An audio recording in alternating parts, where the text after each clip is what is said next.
Podemos. Aqui, eu não sei se todos estão enxergando minha tela aí, mas eu tô, de certa forma, mostrando aqui alguns dos recursos que eu utilizo.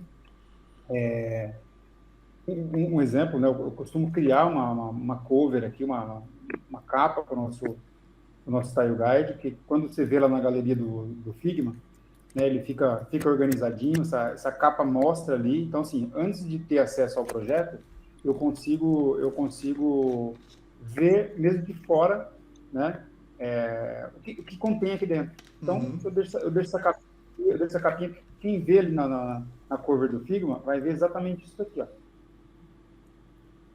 Legal. FP, Style Guide versão 1, que contém tipografia, cores, componentes e muito mais. Eu vou completar, né? Mas isso aqui é o que as pessoas vão ver ali na capa do Figma. E aí, claro, se a gente for falar de componente agora, né, mais um pouquinho só, mais um overview de cada tela dessa daqui, né, depois que eu defino ali a tipografia e tudo mais, boto o link para Google Fonte, explico um pouco ali sobre a família, tá? Isso aqui é o próprio site da fonte que diz, tá? Como ela foi criada, como ela foi pensada e tudo mais. Ela é um estilo quadrado, né, sem serifa e tudo mais. Eu trago ali alguns glifs da fonte, né, até para a gente ver como que se aplica. Vou colocar um easter egg aqui, viu, Felipe? Aí, ó. Easter egg Quem aqui. assistiu o vídeo vai perceber na hora, né?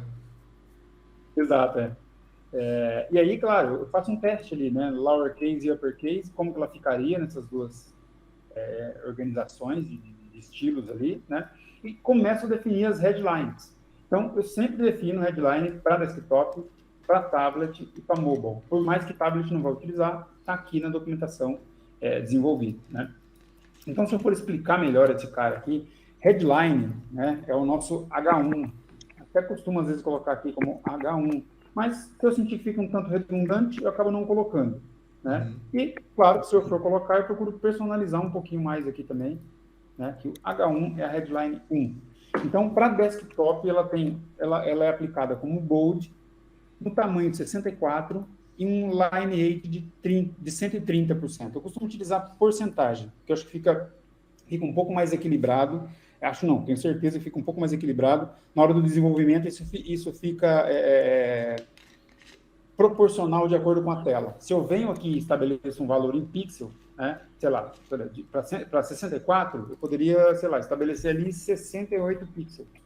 Mas isso é um tamanho fixo. Nem sempre todas as telas vão se comportar da mesma forma. Então, eu costumo utilizar a porcentagem que é 130% daquela densidade de tela, né?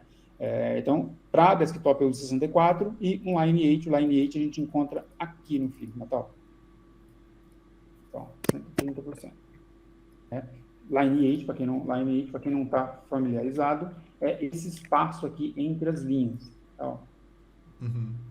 Não sei se vocês sabiam também, mas se você colocar aqui em cima dos ícones de cada ferramenta dessa, e você arrastar para a direita e para a esquerda, ele aumenta ali sem você ter que digitar um número ali dentro. Tá? Então, para esse caso aqui, eu costumo utilizar 130% de Lineage. Tá? Eu não uso 100% porque ele fica muito apertado, tá? Principalmente para Tchaka Pet. Tá? Se for uma outra tipografia, pode até fazer sentido. Vamos utilizar aqui uma Inter.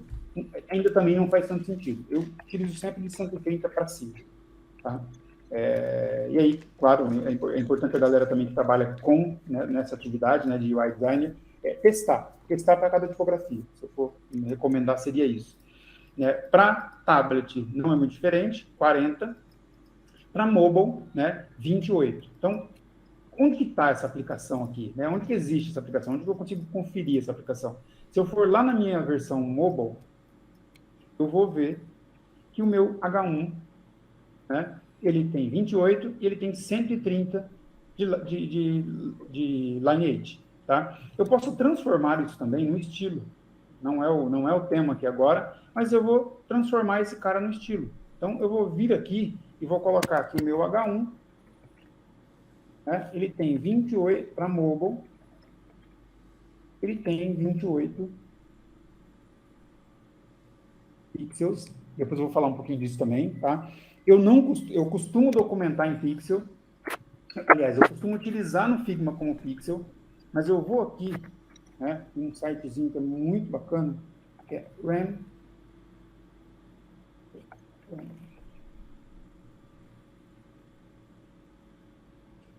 Run to pixel e faço o seguinte, eu inverto aqui, né? Como o Figma usa pixel, se eu estou utilizando uma tipografia com tamanho 28, eu vou lá na minha documentação e eu coloco aqui, ó, 28 RAM, tá? Esse aqui é o meu H1 para mobile com 1.75 RAM.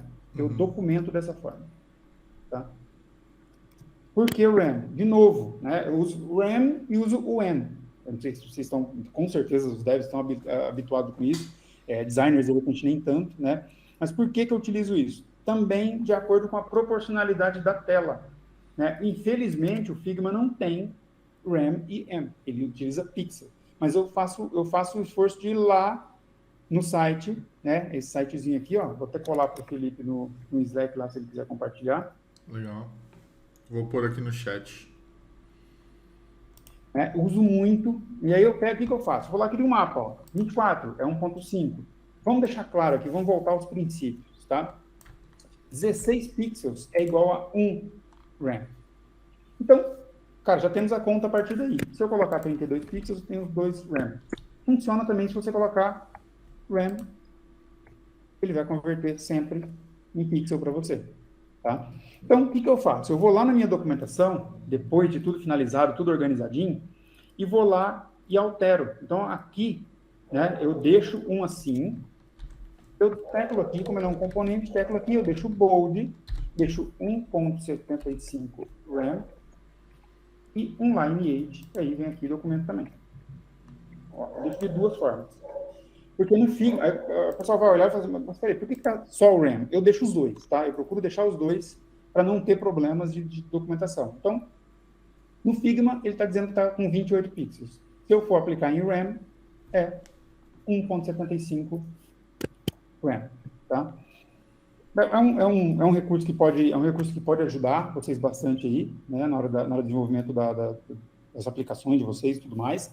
Então, veja que, assim, não existe nada pronto, não existe mágica, né? Essas documentações, claro que depois que nós desenvolvemos o nosso framework próprio, eu posso replicar isso aqui para qualquer projeto que eu vá utilizar. Ainda mesmo assim, eu ainda preciso fazer ajustes, né?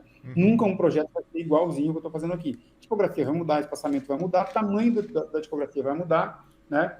Vamos fazer um exemplo aqui. Essa tipografia está com 104 pixels. Se eu for lá e colocar, por exemplo, uma Poppins, né? Olha lá, o comportamento é um pouco diferente, né? Pode ser que não fique com a mesma adequação. Ó, a Inter já é maior. Então, eu não poderia utilizar a Inter com 104, eu utilizaria a Inter com 88, né? 96. Né? Aqui, só para ficar claro para vocês também, eu uso a unidade 8. Então, 8, né? Mais 8. Ó, aqui a gente consegue fazer contas ainda no Figma. 8 mais 8, 16. Legal. Mais 8, 24. Mais 8, eu vou aumentando a escala com a lógica dos 8. Tá? Então, eu vou tendo ali gradativamente, né? Esses números, eles não surgem do nada, né? Existe uma lógica. Eu uso a unidade de medida 8, né? 8, se a gente for né, no princípio de design, nada, tudo mais, tal, ele vai mostrar para a gente, né, vamos supor, 8 pixels. Eu coloco lá um objeto com 8 pixels.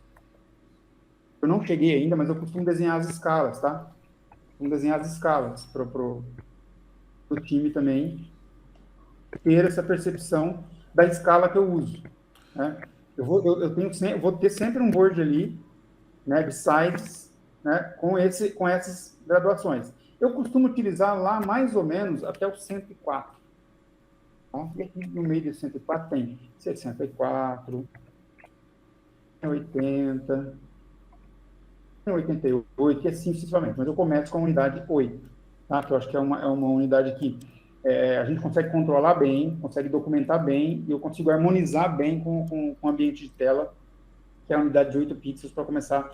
Eu costumo até praticar para as fontes também. Veja aqui, ó, minhas fontes, ó, 64, 40, né, 16, 28, tal, 24, 18, lá, algumas ainda tem, né, E alguns, inclusive, que eu não vou utilizar, eu deixo ele aqui como opaco, ó, deixo ali como 40%, ó, 30% ali, porque eu não estou utilizando H3 e H4 e H5 nesse projeto. Do H1, H2, né? Vou colocar aqui também a nomenclatura, para ficar ainda mais fácil para quem está lendo essa documentação, tá? Eu já parto lá para o BARI. Então, eu tenho o BARI 1 e o BARI 2, né? Para o BARI 1, no desktop, eu utilizo 20. Né? E aí, de novo, eu vou lá pegar 20, vou lá no meu site, vou colocar 20 pixels e ele vai me dar que é 1,25 RAM. Eu vou lá, copiar, vou replicar. Só para ficar claro, essa documentação eu estou construindo do zero, tá? Aham. Por isso que vocês estão vendo que ela está inacabada ainda. Mas vejam que já está se transformando numa documentação. É um compartilhamento que você está fazendo para a comunidade, então é da comunidade para a comunidade, e inclusive eu acho Exato. que esse negócio que você trouxe agora da proporção de 8 em 8 e tudo, tem muito a ver com a última pergunta que eu recebi aqui do José Nilson, que ele falou assim, ele está acompanhando até agora, guerreiro aqui, né? Ele falou assim, Paulo, como você faz a proporção de tamanho do layout desktop para mobile? Eu acho que tem um pouco a ver com isso que você estava trazendo, né? Tem bastante a ver, porque veja que se a gente voltar lá no desktop mobile, né, eu tenho ali as proporções e tudo mais. Ó, veja que até as proporções de espaçamento, ó, se eu clicar nesse subtítulo aqui, ó, eu tenho 40 pixels de espaçamento. Meus espaçamentos seguem todos esse mesmo padrão. Ó, 24, 25. Né? Então, eu tenho sempre o mesmo guia de padronização para os espaçamentos. Ó, entre os títulos, ó, 36. Né? Entre os subtítulos e textos, 24. Né? Então, eu vou definindo isso de acordo com o projeto. Desktop não é diferente. Ó, às vezes a proporção muda um pouco. Por exemplo, aqui, 40 já ficaria muito próximo do que a tela fica maior. Eu já utilizei 48 aqui como espaço. Ó, né? E aí, claro, 48, eu vou utilizar, obviamente, 64, vou utilizar espaços maiores de acordo com a densidade da tela. Né? Porque se eu colocar aqui 40, ó, veja que vai ficar, passa uma sensação que vai ficar muito pertinho. Não sei, eu acho que fica... Eu prefiro... eu procuro praticar, né, interfaces que respirem. Contudo, né, vou lá, vou colocar sempre com um respiro um pouco maior. Uhum. Né? Utilizem o espaço em branco. O espaço em branco é bom, tá? Veja que aqui não procurei não sobrecarregar, tá, a interface, inclusive para facilitar o desenvolvimento também. Porque de repente, se a gente nesse momento, a gente quer sair do zero, a gente burocratiza demais, né, inventa demais. Cara, a criatividade é uma coisa de louco. Você começa a trabalhar num negócio, daqui a pouco você está com um projeto, né, gigantesco. Então, eu procuro moderar também essa questão de elemento e tudo mais, tal. Sigo os princípios, né? Procuro o máximo seguir os princípios. Eu não sei de tudo, estou aprendendo ainda também. Cada vez que eu ensino, eu aprendo mais, né? Uhum. Mas eu procuro seguir os princípios de desenvolvimento ali, para na hora que chega, de fato, na mão do desenvolvedor, né? Pode ser que na hora que o Felipe estiver desenvolvendo ali, ele vai me retornar algum feedback dizendo, cara, será que a gente poderia ajustar isso daqui para ficar dessa forma? Sempre pode. Né? Como eu disse, é um projeto completamente mutável, não é um projeto fixo. Né? Então, esse equilíbrio também de espaçamento entre o mobile e o desktop é importante, assim, é por isso que é importante a gente ter um entendimento, né, e criar um guia, criar um mapa, uma documentação de hierarquias de espaçamento. Eu utilizo o princípio 8. Já conheço pessoas que utilizam N princípios. Eu conheço pessoas, amigos meus, inclusive, que usam o princípio 4. Né? Vai ser a mesma coisa? Teoricamente, sim. Né? Mas existem ali alguns desdobramentos. Né?